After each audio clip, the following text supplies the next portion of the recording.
はい、おはようございます。経済金融コメンテーター、荒竹貞夫でございます。本日は、日経新聞は休刊日でございます。ということで、年末までの、ちょっと競馬予想じゃないですけど、相場の向かっている方向感とかですね、そんなお話をちょっとしようと思ってます。あんまり競馬予想屋さんじゃないですけど、予想が当たる、外れるとか、そういうことをわーわー言う気はないんですけど、今世の中がどっちへ向かってて、今どうなってるかみたいな観点でちょっとお話ししたいと思います。でですね、今金融時計、もしよければ、第15回金融時計というのを YouTube で検索していただくと、もう一回金融時計のところに戻りますんで、世の中はですね、金利と景気の、この、なんていうのかな、ぐいちっていうか、これの相関関係で動いてるわけですね。で、景気が良くなればインフレになって、金利を上げる。で、金利を上げてブレーキを踏む。ブレーキを踏めば最初にブレーキを踏んだ瞬間は景気悪くならないんですよ。景気悪くなるというよりも、ブレーキを踏んだおかげで株式の現在価値が下がるんです。それはなぜかといえば、株式は将来の収益の割引後の現在価値の集合体だからですね。ちょっとややこしくて申し訳ないですけど、株式っていうのは金利が上がれば必ず下がるようになってます。同じ条件ならね。金利以外が全部同じ条件で金利だけが変わる。だったら必ず株価は金利が上がれば株価は下がる。こういうふうになってますね。で、日本はですね、今やっとインフレになったかな。ただ、非常に悲しいことに、このインフレはですね、需要が強いことによるインフレではないんですね。もちろんそれも一部はありますけど、基本的には供給制約。供給が足りないことによる、供給制ですね。供給、需要が足りないことによって起きてるインフレなわけです。ですから、需要が足りないことによって起きてるこのインフレ、供給制約に基づくインフレ。で、これどうするかって言ったらやっぱり需要を上げていくしかないので、そういう意味では日本では、個人消費を強くする、企業の設備投資を強くする、こういう活動が必要だということです。で、今週中にですね、GDP の発表があります。7、9月ですね。下手するとマイナスです。個人消費が下手すると凹む。それはもう原因は物価高なんですよ。で、物価高に対して人々の気持ちと財布が追いついていってないんですね。で、ある程度は仕方のないことなんですけど、企業も追いつかす努力、要は賃上げの努力をしなきゃいけないけど、政府はそこに対して減税なり、手取りを増やすような方策、社会保険料を下げるとか、だから今回の一時減税がなんで評判悪いかというと、あれが来年だからですよね。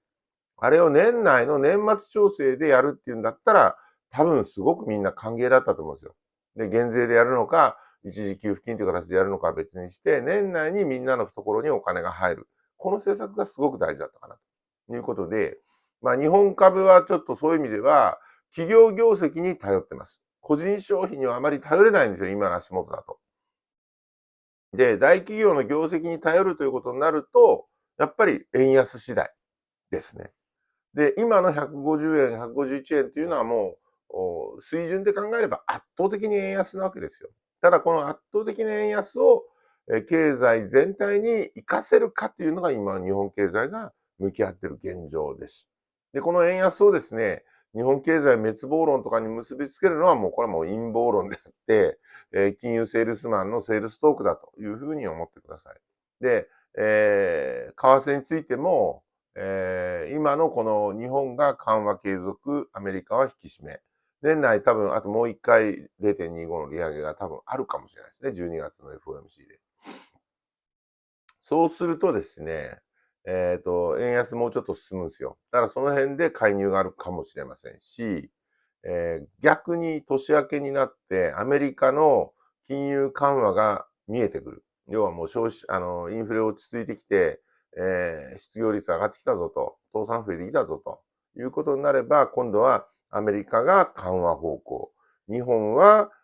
本格的にインフレやということになれば、やや引き締め、正常化ですけどね。正常化方向。ということで、今と方向が変わってしまうわけですね。そうすると、一気に円高に、巻き戻しが起こっても、全く不思議ではないので、一か八か今円安にかけるような、トレードはおやめになった方がいいと思います。ちょっと戻りますけど、今の円安と日本株もだからそういう意味ではリンク関係にあるんですけど、円は、大企業の業績がとにかくいいので、いいこと自体はもう今織り込み済みなんですね。だから3万2000円とか3万3000円になってるわけで、で、こっからもう一段円高に行く、円高じゃない、株高に行くには、やはり日本の企業が本格的にやっぱりその、デフレマインドから脱却してですね、設備投資をして、インフレ対応に変わっていく。で、インフレ対応に企業変われば、設備投資もするし、人件費も上げるわけですよ。もう、これもはっきりしてるんですよ。まさか賃金の減税があるから人件費を上げるなんていう企業はないわけですよね。で、そう考えると、やっぱりこの企業経営者のデフレマインドを脱却、インフレ対応というあたりがあれば、もう一段の株高になってもおかしくない。で、勢いだけで言えば今の日本株が、3万4千円になっても何も不思議じゃないと僕は思ってます。年内にですよ。だからそれが、3万9千円、4万円になるかと言われると、もう一段の変化が必要だろうなというふうに思います。はい。だから株と為替はそんな感じでですね、政府の政策次第ですけど、どうも岸田政権がそのレームダック化しそうな雰囲気ですね。もう年内解散できないって言いましたんで、そうすると新たな政策は多分打てないということではないかなと思いますね。はい。で、アメリカ株なんですけど、アメリカ株は今の、お話で言ったように、ずーっとこのジェットコースターのガラガラガラガラが上がっていってるところですね。で、上がっていってるときは空しか見えないっていうんですね。上がっていって、あと1回ぐらい上がるとですね、多分こう水平になるんですよ。で、一番山の高いところにいて、どっかで落ちるんですけど、これがハイヤーロンガーで、ロンガーでしばらくどれぐらい続くのかな。で、ここは逆にインフレ心理を冷やすことに今必死で頑張ってるわけですから、インフレ景気を冷やすという意味で、来年のね、夏ぐらいかな、こうわーって下がり始めるのが。そうすると、為替も日本株も一気にそこで巻き戻しが来ると思うので、タイミングを測らないようにしてください。じゃあなんで私これ言ってるかというと、そういうことが起きても、びっくりしない、想定の範囲内だと言えるような投資手法を取ってますかということですね。例えば外貨建ての保険だったら、一時払いでは入らない。平準払いという積み立てで入るとかですね。そういうことはやっぱり非常に大事ですよ。で、株についても、ここで上がって下がってっていう長反博打をやりたければ、ご自分の資産の 5% 以内ぐらいでおやりになってですね、資産の大半はやっぱり積み立て。日本株もアメリカ株も積み立て。なぜか。資本主義社会の下では株は必ず右肩上がりで上がるんだっていうね、中長期的にね、そういう信念で買うしかないですよね。ということは、個別株なんて恐ろしくて買ってられないっていうのが僕はもう実態だと思いますね。個別株は、長く持てるような株だと。自分が勤めてる会社の株だから、もうこれ、会社辞めるまで売らないんや。っていうような株だったら全然ありですよ。それからもうこの会社の、配当金を信じてるから、もうずっと持っとくねんと。株価上がろうと下がろうと関係ないねん。っていう株だったら全然僕はありだと思うんですけど、個別株でこの株が来年上がるかな、下がるかなっていうのに、かけるような人生はおやめになった方がいいんじゃないかなと。株式投資というのは本当に資本主義の一番根幹の仕組みなので、それはちょっとあんまり軽々に扱われない方がいいんではないかなと思います。それで泣いたり笑ったりした人が百何十年の間に、たくさんいてはるわけですから、まさかそこに列を並べる必要はないんじゃないかなと思います。次にですね、石油ですね。石油ね、ずっとこの動画でも言ってきましたように、90ドルが続くわけはないと。だって中国があんだけ景気悪いわけですから、ものづくりの中国が景気悪いのに上がるわけないと思ってたら、やっぱりちゃんと下がってきましたんで、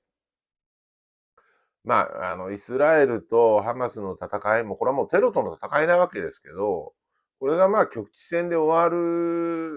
話であればですね、あまり石油には関係ないですよね。イスラエルもハマスも石油作ってないんで。だからこれがもしイランと、例えばエジプトが参戦してきてですね、まあ、ぐっちゃぐちゃになる。で、そこにまたロシアと中国と、イラン北朝鮮とアメリカが乗っかってくるみたいなことになるとですね、もうこれはもう第三次世界大戦になるので、まあ、今の感じではそこまでいかないんじゃないかなって感じです。ただまあ、60ドルから70ドルというのが石油としては非常に居心地がいいんですね。で、これは根拠がいろいろあってですね、